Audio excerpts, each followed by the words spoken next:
This is the heartbeat of human services, a peek into the inspiring stories of our community and all things DHS. Join us.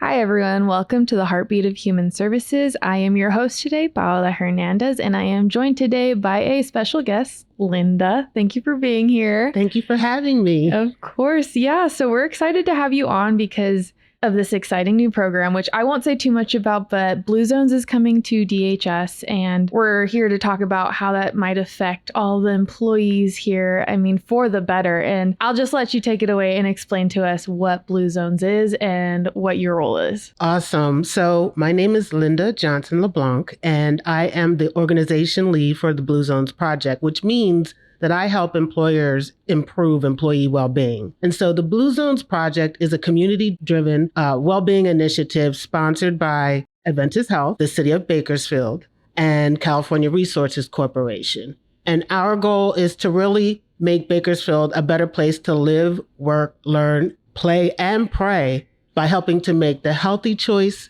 the easy choice. Backstory to all this is, since you've been here, you've been working with some of our employees here, and Yes. I'm part of this Blue Zones team now. So we have somebody from each side of the department helping push this initiative, with you at the head of this with our Vanessa Frando.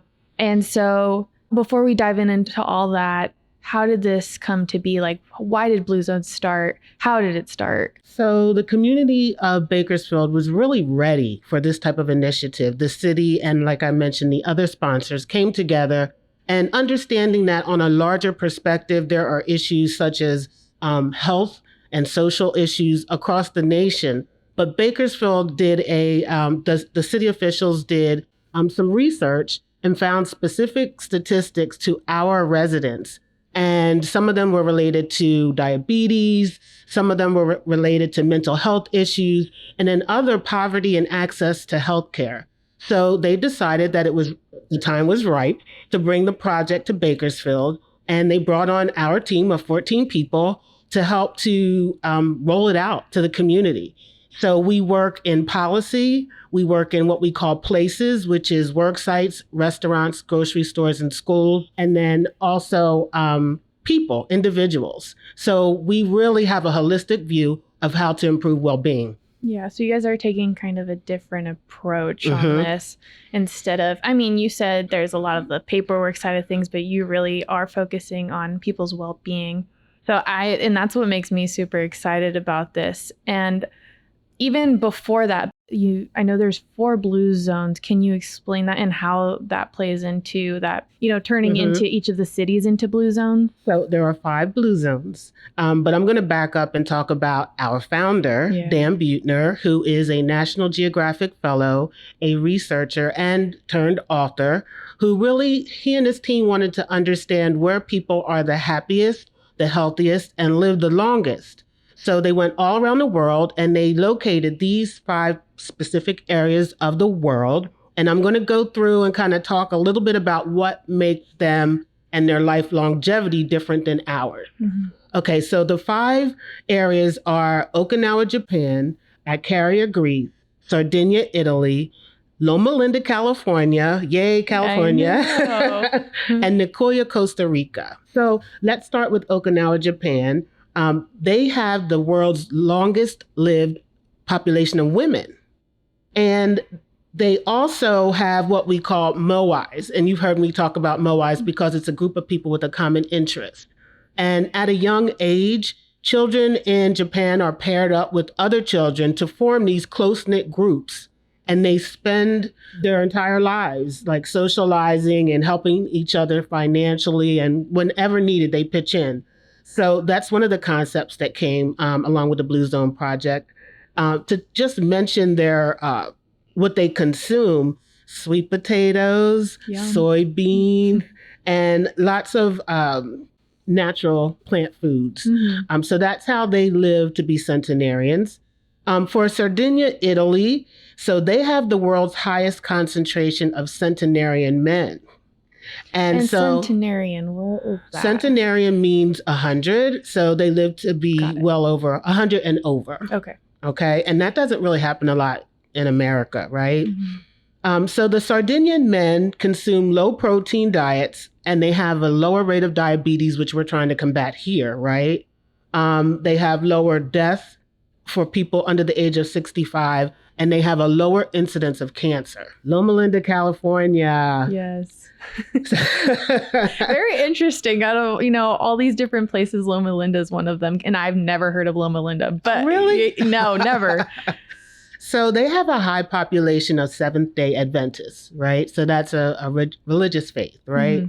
And so they are a very close-knit community. They have special eating habits, mostly biblical, right? So again, rice, grains, nuts, things of that nature. And so they also have at least 10 more healthier years of living than the normal American. Can you go figure? What is that number? Do you know what's the average? The average age? Yeah. I would make an somewhat educated guess of 75. Yeah. 80. Yeah. So, we're going to be Loma Linda soon. I hope so. You hear that, Bakersfield? All right. Nicoya, Costa Rica. So they have the second highest concentration of centenarians, right? And their longevity is really around strong communities. So strong support networks. They have deep social networks and habits of low intensity physical activity. So it's not necessarily that they're hitting the gym or anything, but it's all about your surroundings and your lifestyle, which contributes to those added years of life. Yeah, movement. I know. Like, I always think back to my time when I visited Europe. They walk everywhere. And that's why it was a surprise when I heard California in there, because we have freeways. We're always in our cars. So I'm assuming Loma Linda is kind of like that, where everything's walkable. Right. Yeah.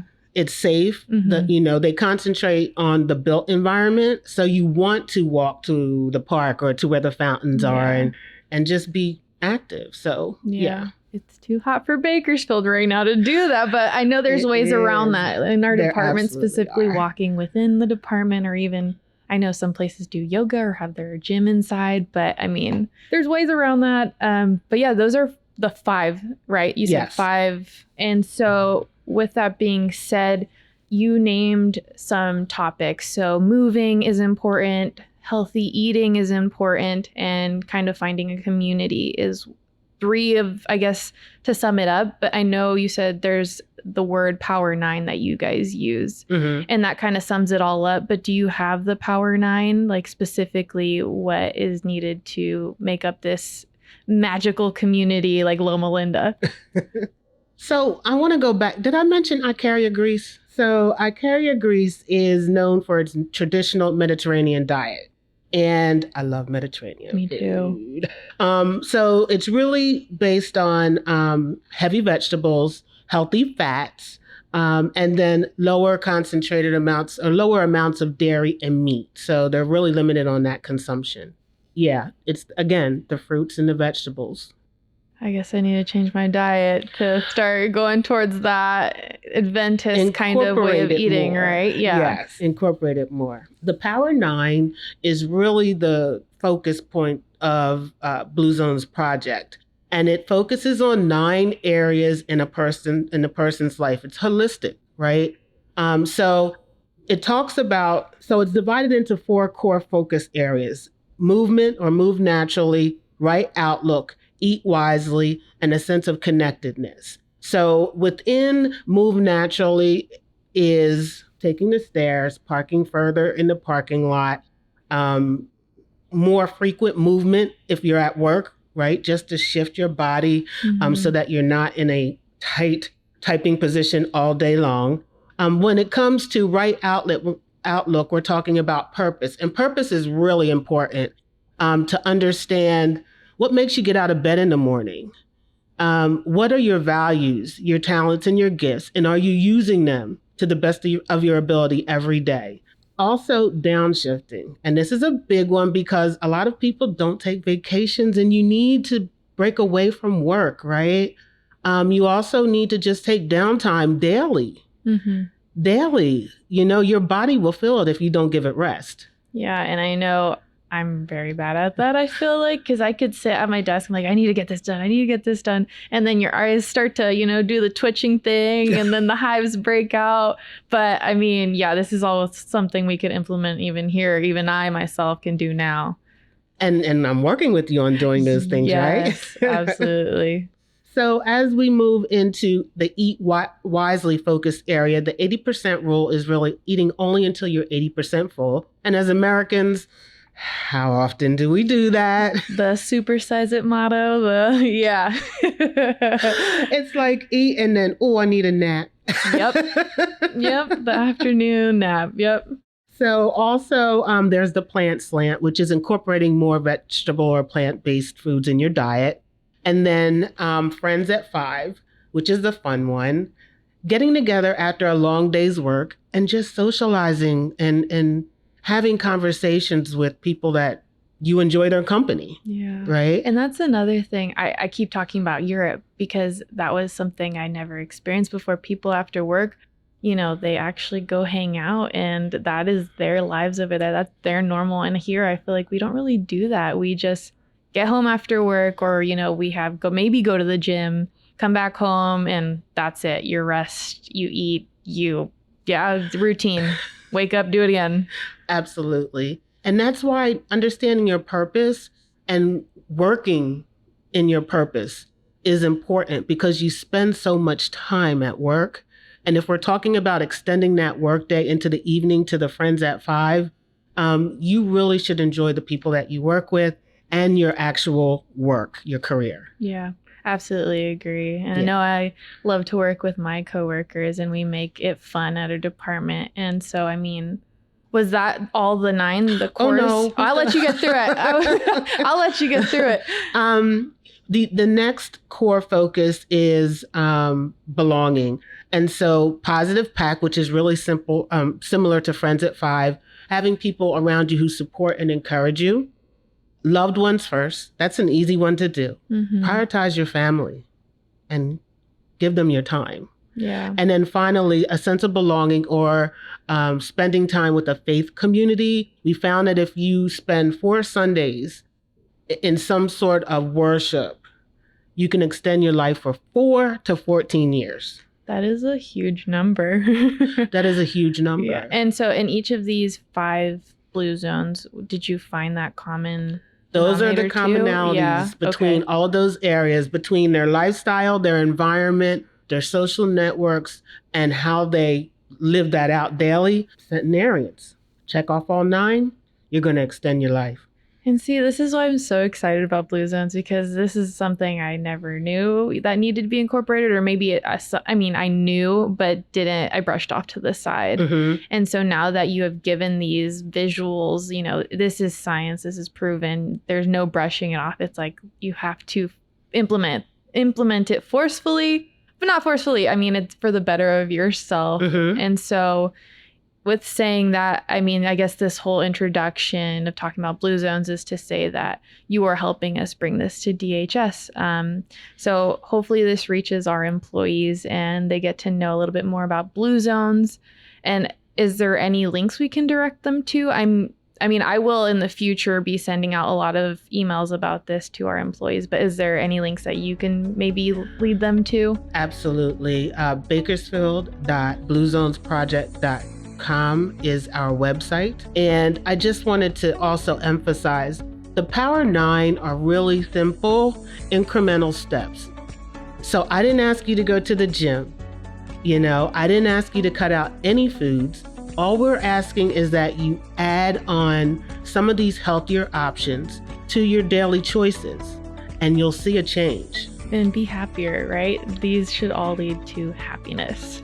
Happiness is absolutely the goal. The key, yeah, absolutely. And peace. Yes, that one I need to work on. I'm just kidding. I'm kidding. But yeah, so please, everyone, look out for more about Blue Zones. This will be coming to the Department of Human Services, and I know there's other companies out there already doing this, and even in Bakersfield, you guys have worked with people already. So yeah, be on the lookout, and thank you for coming on today, Linda. Thank you so much. It was so much fun. Hi, I'm Antoinette, and I'm taking over the Mindful Minute, and I'm going to talk about the Blue Zones Project. Have you ever wondered what's your real age? Blue Zones Project has created a test called Real Age Test, where you can discover your true age based on factors like your diet, activity levels, health history, and how you sleep. You can also sync these results to your smart devices by using the Share Care app, where you can track your healthy habits like stress reduction, physical activity, and what you eat. This test is free to the community, but for DHS employees, be on the lookout for an email from Blue Zones Project that will provide you with a link to sign up. The goal is to lower your real age by making small changes to live a happier and healthier life. This has been your Mindful Minute. Thank you for joining us for the Heartbeat of Human Services podcast today. We hope you'll join us next time.